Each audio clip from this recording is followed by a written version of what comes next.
계십니다. 그는 그의 책에서 이렇게 말합니다. 어려움에 빠져서 나갈 길이 보이지 않을 때 오히려 한쪽 발을 앞으로 더 내밀어라. 언제나 포기하기엔 너무 이르다. 이런 말을 했어요. 제임스 러셀 로월이라는 분이 또 이렇게 말했습니다. 역경은 마치 칼과 같다. 칼날을 잡느냐, 칼의 손잡이를 잡느냐에 따라서 당신의 손이 베이든지 아니면 당신의 삶이 성장을 이루든지 할 것이다. 이렇게 말했습니다. 역경이라고 하는 것이 칼과 같다는 거예요. 그 칼날을 잡으면 다치겠지만 지혜롭게 역경이라는 칼의 손잡이를 잡으면 오히려 그것을 통해서 우리 인생이 더 나아지고 발전할 수 있는 계기가 된다 하는 그런 말입니다. 금방 말씀드린 노먼 빈센트 필 박사님은 실패를 극복하는 3가지 방법을 제시합니다. 첫째는 노력하라 하는 겁니다. 한번 따라해 보겠습니다. 노력하라. 네. 노력하라. 정말 노력하라. 이렇게 말합니다. 온 마음과 노력을 정말로 거기에 쏟아부으면 거기서 실패를 극복하고 나아갈 수 있는 기회가 생긴다 하는 겁니다. 두 번째는 생각하라입니다. 한번 따라해 보겠습니다. 생각하라. 이 노먼 빈센트 필 박사님은 생각하라, 정말 생각하라 이렇게 말합니다. 인생의 문제에 대해서 온 정신을 집중해서 깊이 생각하다 보면 결국 거기서 해답의 실마리를 발견할 수 있다는 겁니다. 세 번째로 이분이 말씀하는 것이 믿으라입니다. 따라해 보겠습니다. 믿으라. 네, 믿으라, 정말 믿으라 이렇게 말합니다. 하나님을 겸손한 마음으로 하나님을 믿고 의지할 때 내 힘으로 안 되던 부분들이 해결되기 시작한다 하는 겁니다. 물론 이 노먼 빈센트 필 박사님은 크리스찬입니다. 오늘 우리에게 주시는 하나님의 말씀은 인생의 시련으로 고통받고 깊은 상처를 입은 한 가정에 관한 이야기로 시작됩니다. 여기 아버지와 아들이 있습니다. 이 아버지가 고백하기를 아들이 어려서부터 귀신에 들렸다 그랬습니다. 아이가 발작할 때마다 이 아이를 몸을 상하게 하고 불에 뛰어들게 하고 물에 뛰어들게 하곤 했습니다. 아들을 사랑하는 아버지는 한시도 방심할 틈이 없이 아들을 돌보아야 했고 또 지켜내어야만 했습니다. 그럼에도 불구하고 아들의 광증은 나아질 기미를 보이지 않았고 이 가정은, 이 두 사람의 인생은 비참함 그 자체였다 하는 겁니다. 아이의 아버지가 예수님의 소문을 듣고 아이를 데리고 예수님을 찾아왔어요. 그런데 마침 가는 날이 장날이라고 예수님은 베드로와 야고보, 요한 데리고 변화산으로 올라가 계신 상황이었어요. 그래서 산 밑에 베드로, 야고보, 요한 3사람을 제외한 나머지 제자들이 있었고 이 아이의 아버지가 예수님의 제자들에게 아이에게 붙은 귀신을 쫓아달라고 간청했지만 이 제자들은 귀신을 쫓아내지 못했습니다. 이 예수님 제자들 뭐 하나 이렇게 쳐다보고 있던 이 서기관과 또 이 바리새인들도 아마 있었겠죠. 그들 사이에 논쟁이 일어났다고 성경은 기록하고 있습니다. 아이가 지금 그 상황에 있는데 마침 예수님께서 다시 변화산에서 내려오셨습니다. 그러자 이 아이의 아버지가 달려가서 예수님 앞에 무릎 꿇고 엎드립니다. 마태복음에 보면 아이의 아버지가 무릎 꿇고 엎드렸다 이렇게 돼 있어요. 그리고 자기 아들의 상황을 설명하고 예수님께 간청합니다. 무엇을 하실 수 있거든 우리를 불쌍히 여기사 도와주옵소서. 그러자 예수님께서 이 아이 아버지에게 하시는 말씀이 할 수 있거든이 무슨 말이냐? 믿는 자에게는 모든 것이 가능하니라. 믿는 자에게는 능치 못할 일이 없느니라. 이렇게 부드럽게 타이르셨어요. 그러자 아이 아버지가 소리 지릅니다. 성경에 소리 질렀다 이렇게 돼 있어요. 내가 믿나이다. 나의 믿음 없음을 도와주소서. 내가 믿나이다. 나의 믿음 없음을 도와주소서. 우리가 이 이야기의 결말을 잘 압니다. 예수님께서 이 아이를 치료해 주셨고 이 가정은 새로운 삶을 살게 되었습니다. 오늘 본문 말씀을 통해서 우리 인생과 성경의 핵심적인 주제인 믿음에 관해서 살펴보고자 합니다. 첫째로 하나님이 은혜를 베푸시면 우리에게 믿음이 찾아옵니다. 한번 따라해 보겠습니다. 하나님이 은혜를 베푸시면 우리에게 믿음이 찾아옵니다. 하나님의 은혜가 먼저다 하는 말씀입니다. 이 믿음이라고 하는 단어는 헬라어로 이 피스티스라는 단어입니다. 이것은 의지하다, 신뢰하다 이런 뜻을 가지고 있어요. 다시 말해서 우리가 하나님을 의지하고 하나님을 신뢰할 때 이것을 믿음이라고 부르는 것입니다. 그런데 이 믿음은 저절로 생기는 것이 아닙니다. 우리가 이 믿음이 저절로 생기는 것이라고 오해할 때가 있어요. 믿음은 사람이 하나님과 만났을 때, 믿음은 사람이 하나님의 임재를 경험하고 하나님의 사랑을 느꼈을 때, 그때 믿음이 번쩍하고 불꽃이 있는 것처럼 생겨나는 거예요. 이건 이제 사랑하고 비슷합니다. 여러분, 언제 사랑이 생깁니까? 여러분 이제 남편을 생각해 보세요. 아내를 생각해 보세요. 처음 만났을 때. 만나기 전부터 사랑했나요? 아니죠. 남편을 탁 만나는 그 순간, 그 눈을 보는 그 순간에 사랑에 빠져들어가는 거예요. 그죠? 전혀 감흥이 없으신데. 그런 경험이 없으세요? 예. 아내를 처음 봤을 때, 아내를 보기 전부터 사랑했어요? 아니죠. 아내를 처음 봤을 때 그 아름다운 모습에 깜짝 놀래고 그 마음 속에서 사랑이 불꽃처럼 이렇게 일어나는 거예요. 하나님이요, 우리를 찾아와 주셔서 우리를 만나 주실 때 그때 번쩍하고 믿음이 생기는 겁니다.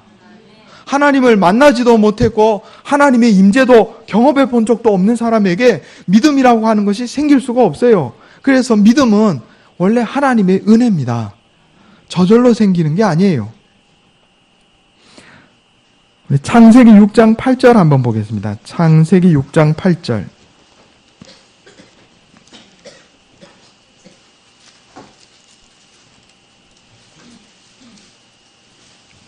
구약성경 7페이지입니다.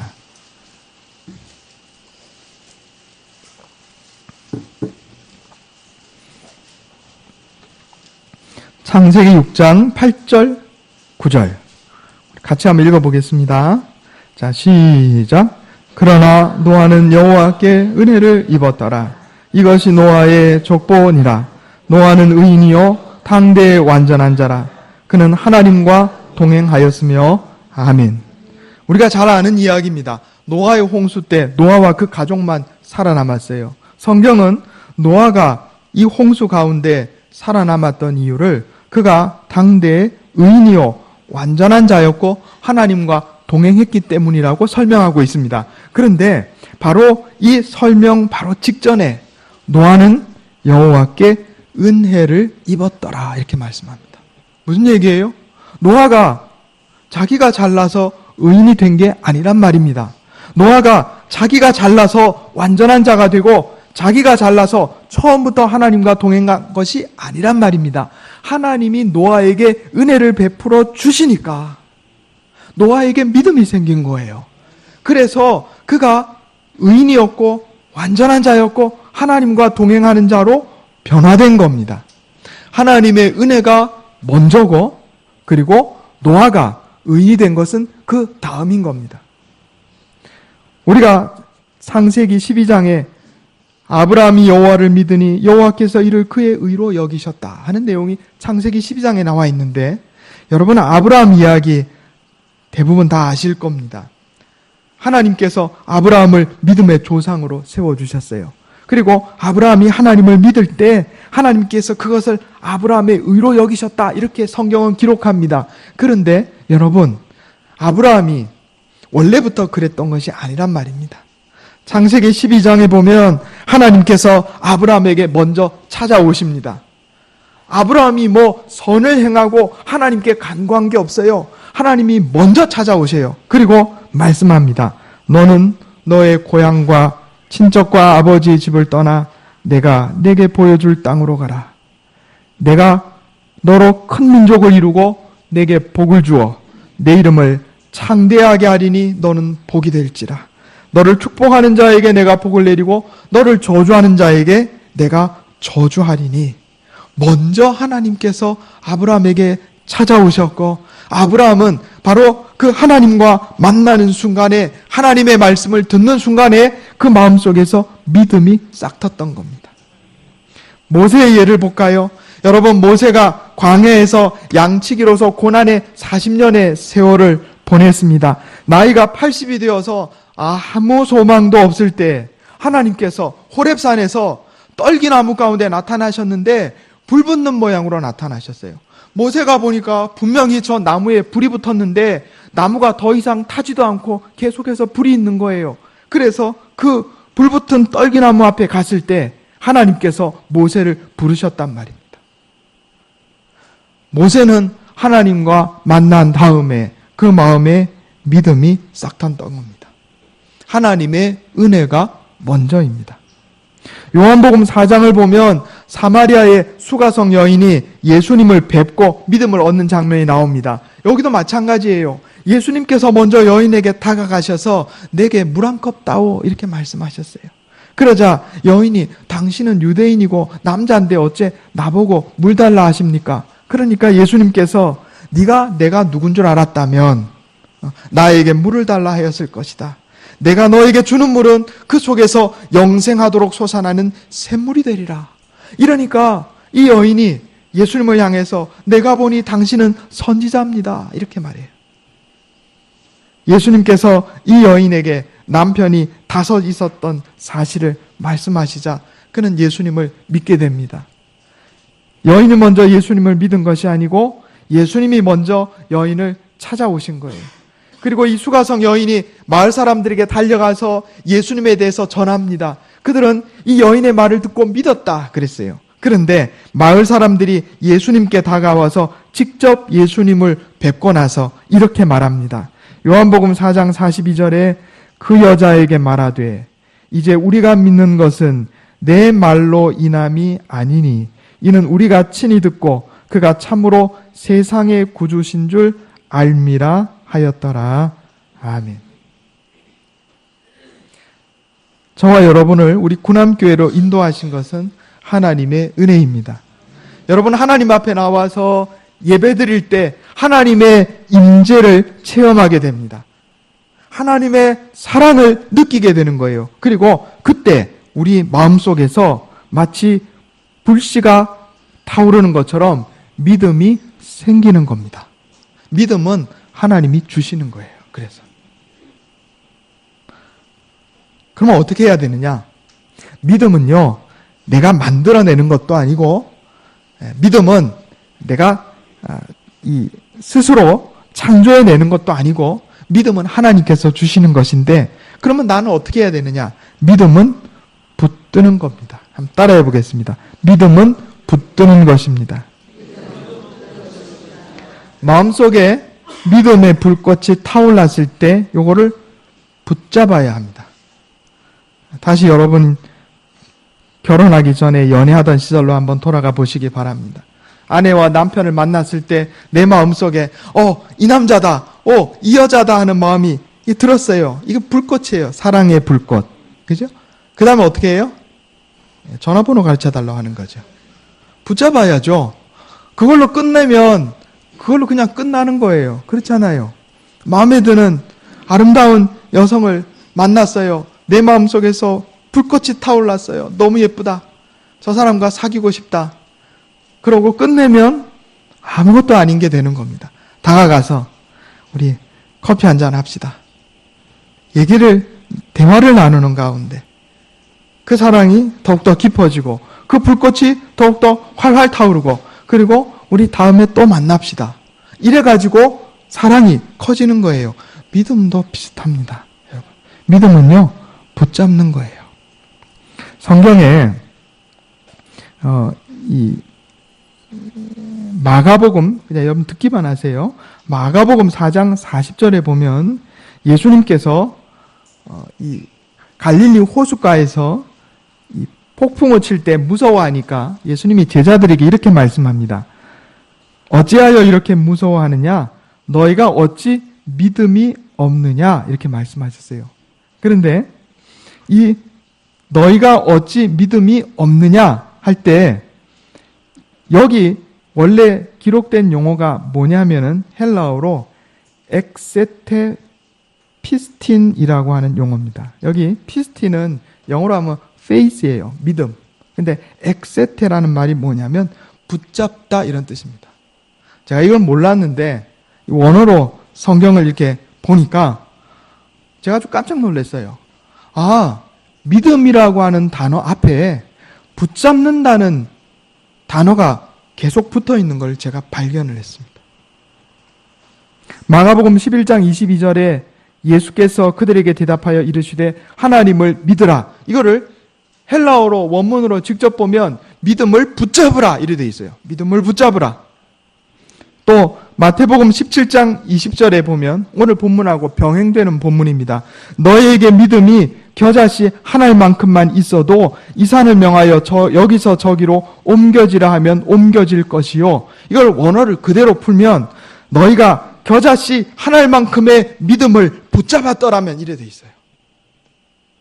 믿음은요, 붙잡는 겁니다. 하나님께서 나에게 은혜를 주실 때, 하나님의 임재가 느껴졌을 때, 하나님의 사랑이 느껴졌을 때 그것을 놓치지 않고 붙잡아야 되는 거예요. 히브리서 4장 14절 한번 보겠습니다. 히브리서 4장 14절.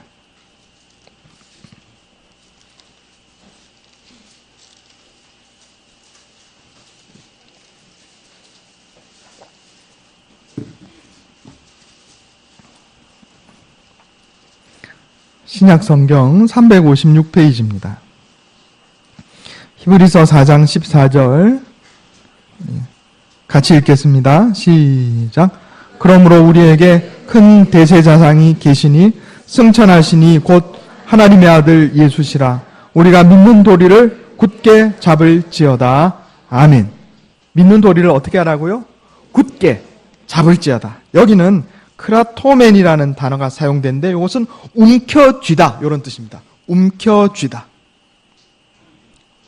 마태복음 28장에 보면 예수님께서 부활하셔서 나타나셨을 때 예수님을 따르던 여자들 앞에 나타나셨어요. 그러자 여자들이 나아가 그 발을 붙잡고 경배하니 그랬습니다.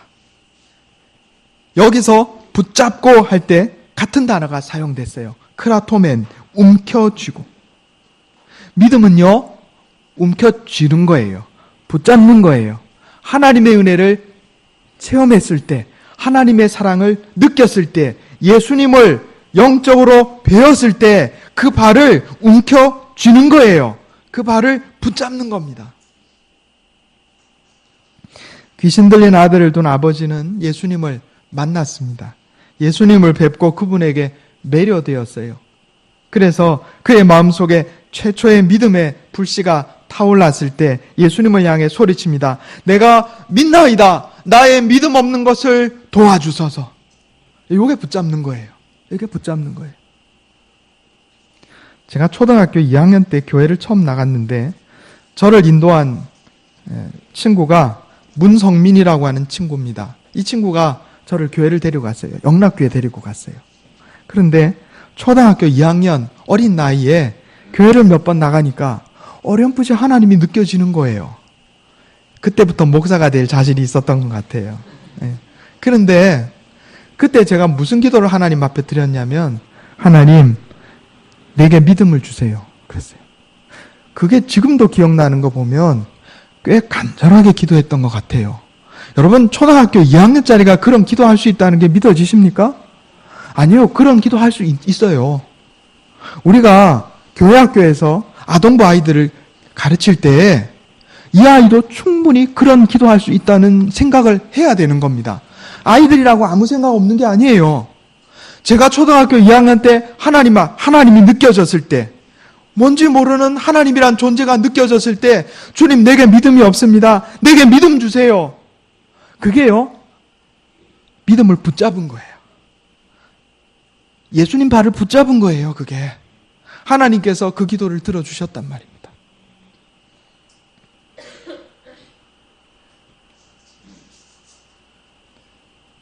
믿음은 붙잡는 겁니다. 믿음은 내게 찾아오고 찾아온 믿음을 내가 붙잡아야 됩니다. 그럼 하나님은 이 믿음이라는 통로를 통해서 어떤 일을 하시는가? 두 번째, 한번 따라해 보겠습니다. 하나님은 믿음이라는 통로를 사용하셔서 우리를 고치시고 복을 주십니다. 예수님께서 이 땅에서 공생애를 사시면서 사람들을 고쳐주시고 귀신을 쫓아내시고 말씀을 가르치시고 그들의 삶을 회복시켜 주셨는데, 계속해서 예수님께서 언급하시고 사람들에게 찾고자 하셨던 게 뭐냐면 믿음입니다. 믿음. 이 공간복음서를 보면요, 예수님께서 계속 믿음 그 말씀만 하세요. 로마인 백부장 하인의 병을 고쳐주실 때 예수님은 이 백부장의 믿음을 보시고 이스라엘 중 아무에게도 이만한 믿음을 만나보지 못하였노라. 가라, 내 믿음대로 될지어다. 이렇게 말씀하셨어요. 가라, 내 믿음대로 될지어다. 소경 두 사람이 예수님 따라오면서 눈을 고쳐달라고 요청했을 때 예수님이 너희 믿음대로 되라. 이렇게 말씀하셨어요. 딸이 흉악하게 귀신 들려서 찾아왔던 가나안 여자, 이방인 여자를 향해서 여자여 내 믿음이 크도다, 내 소원대로 되리라 이렇게 말씀하셨어요. 나사로가 죽어서 무덤에 들어간 지 나흘이 지나서 벌써 시체가 썩어 냄새가 나는데 예수님께서 마르다에게 말씀하시기를 내 말이 네가 믿으면 하나님의 영광을 보리라 하지 않았느냐 이렇게 말씀하시고 살려주세요. 예수님께서 당신 앞에 나온 백성들, 모든 사람들의 나이나 성별이나 직업을 구분하지 않으셨습니다. 또 그들이 유대인이냐 이방인이냐 그것도 구별하지 않으셨어요. 돈이 많나 적나, 지위가 높으나 낮으나, 공부를 얼마나 많이 했느냐 전혀 따지지 않으셨어요. 심지어 그동안 살면서 얼마나 선을 행했는지, 얼마나 도덕적, 윤리적으로 바르게 살았는지도 고려하지 않으셨어요. 오직 뭐만 찾으셨어요? 믿음만 찾으셨어요.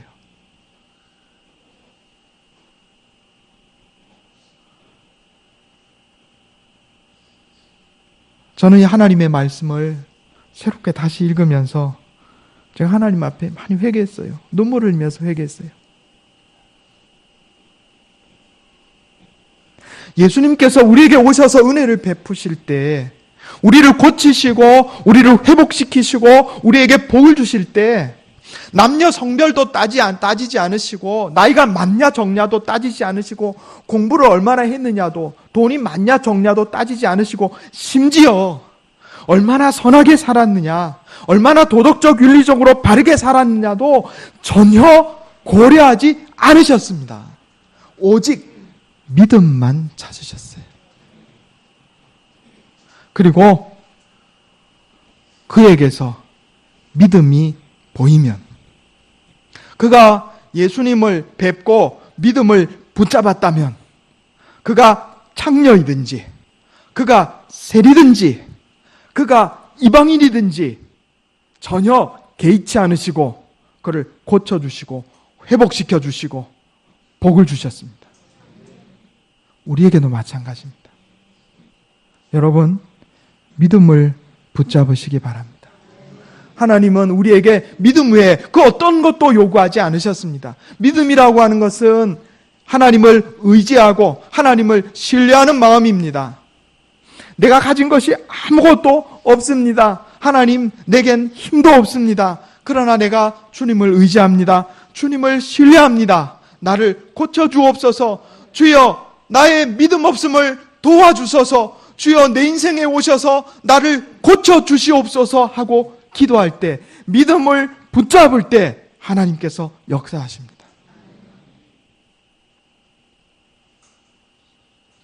세 번째로, 하나님께 예배드릴 때 우리의 믿음이 견고해지고 향상됩니다. 한번 따라해 보겠습니다. 하나님께 예배드릴 때 우리의 믿음이 견고해지고 향상됩니다. 예수님의 제자들이 나중에 예수님 앞에 나와서 귀신을 쫓아내지 못한 이유를 여쭈었을 때 예수님이 한마디로 대답하세요. 기도 외에는 이런 이유가 나갈 수 없느니라. 그런데 마태복음에 보면 또 이렇게 기록되어 있습니다. 마태복음 우리 17장 19절 20절 한번 보겠습니다.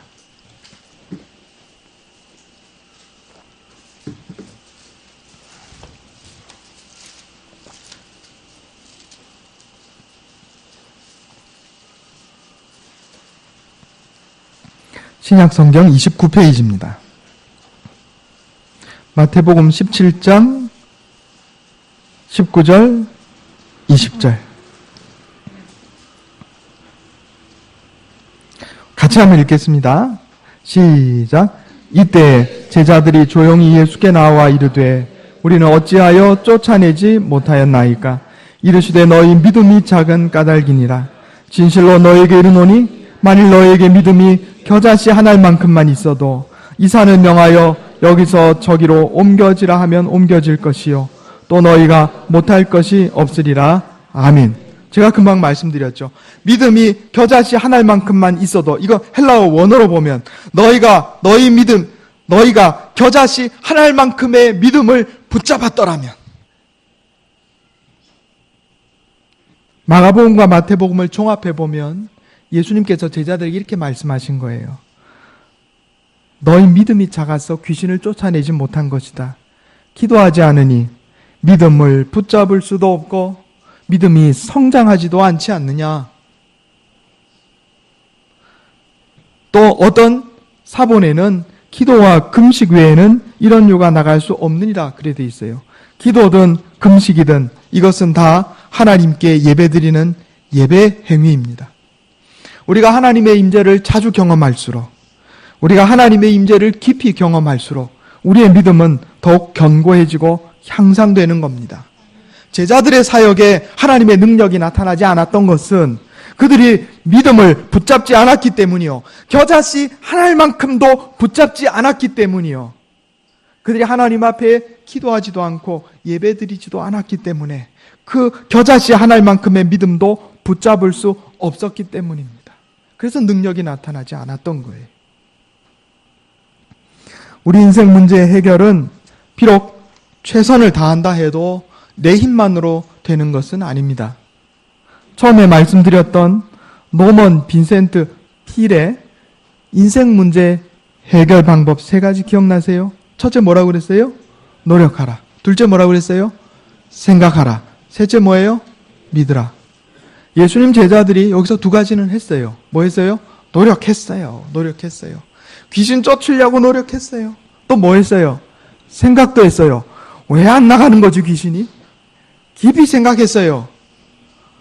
제자들에게 부족했던 게 뭐예요? 믿음이에요. 믿음. 하나님을 의지하고 신뢰하는 마음, 그걸 붙들었어야 합니다.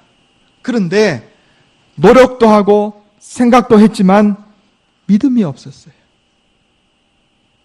여러분, 우리에게 부족한 것이 무엇입니까? 여러분, 내 인생의 문제에 노력하지 않으십니까? 많이 노력하잖아요. 생각하지 않으십니까? 많이 생각하잖아요. 뭐가 문제예요? 믿음이 문제입니다. 믿음을 붙들어야 돼요. 나를 의지하고 나를 신뢰하는 게 아니라 하나님을 신뢰하고 하나님을 의지해야 하는 겁니다. 우리 주님 예수님께서는 당신을 찾아온 수많은 사람들의 문제를 해결해 주시면서 예외 없이 믿음을 언급하셨습니다. 우리 인생 문제 해결의 핵심 되는 열쇠는 믿음이라고 우리에게 말씀하고 계십니다. 여러분, 하나님께서 특별한 경험을 통해서든 또는 어떤 사람을 통해서든 내 인생에 찾아오셨을 때, 이렇게 하나님 앞에 예배드릴 때 내게 작은 깨달음을 주시며 은혜로 임재하셨을 때, 내 마음속에 작은 감동이 일어나고 작은 불꽃이 일어날 때 그냥 두지 마시고 붙잡으시기 바랍니다. 붙잡고 기도하시기 바랍니다. 붙잡고 하나님을 찬양하시기 바랍니다. 그때 하나님께서 믿음을 통해서 역사하십니다. 내가 붙잡은 그 믿음을 통해서 내 인생 문제를 해결해 주시고 나를 고쳐주시고 복을 주십니다. 이런 은혜가 저와 여러분에게 함께 하시기를 예수님의 이름으로 축원합니다. 기도하겠습니다. 하나님, 주님께서 은혜 베푸실 때 우리에게 믿음이 찾아옴을 깨닫게 해주시니 감사합니다. 하나님의 은혜가 임할 때 믿음을 붙들게 하여 주시옵소서. 하나님, 믿음이라는 통로를 통해서 우리를 고쳐주시고 회복시켜주시는 하나님, 우리의 삶을 고쳐주시고 회복시켜 주시옵소서. 우리가 주님 앞에 나와 예배드리며 기도함으로 믿음이 더욱더 성장하게 하시고 우리가 붙든 그 믿음을 통하여 하나님 내 인생에 복 내려 주시옵소서. 우리 주 예수님의 이름으로 간절히 기도하옵나이다. 아멘.